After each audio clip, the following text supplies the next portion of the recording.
Hey, this is Mark at the Cleveland Comic Book and Toy Show. I'm here with legendary artist Gary Dumm.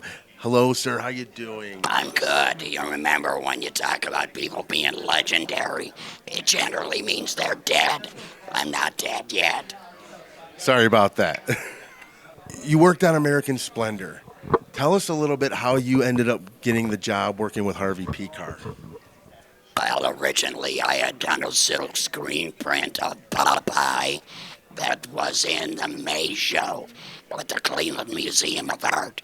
And Harvey ended up seeing that print in a friend of mutual friend's office at the VA. And he said to her, "That guy's a friend of yours. Can he draw anything besides Popeye?" And she said he can draw anything. And it unfolded from there. Tell me, did you get to work with Robert Crumb on the book? Unfortunately not. He was out of town already. So I corresponded with him and I talked to him on the phone a couple times. That was it. So was he a big inspiration for you? Because he was around for a lot longer before that. Well, I have a lot of inspiration, so yes, Crumb was one of them. Who are the other inspirations?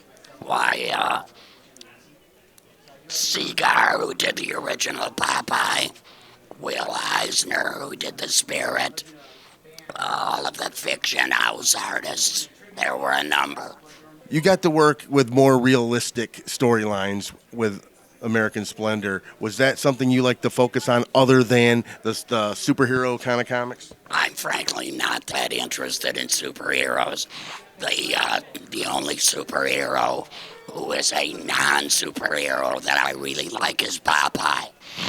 But lately, in the past few years, I've worked with my wife, Laura Dumm, doing a series of environmental monster paintings like this one, which we've done and had a great time doing. Now that you're here coming to these shows, how do you like meeting your fans? I just like meeting people, and if they ending up liking the art, that's a bonus. But it's more of a social thing for me to get my ass out of the house. So I know you've worked with Scott MacGregor on a couple of his books. What other books recently have you worked on? Recently, small projects. I worked in a book called Wait, It Gets Worse. I've worked in a book called Savior Comics. A lot of little jobs. I mean, doing the graphic novel with Scott was the last really big job that I did. Took 4 years to do Fire on the Water. And it looks really good. Well, thanks. Well, we don't want to take up too much of your time. It was a pleasure speaking with you.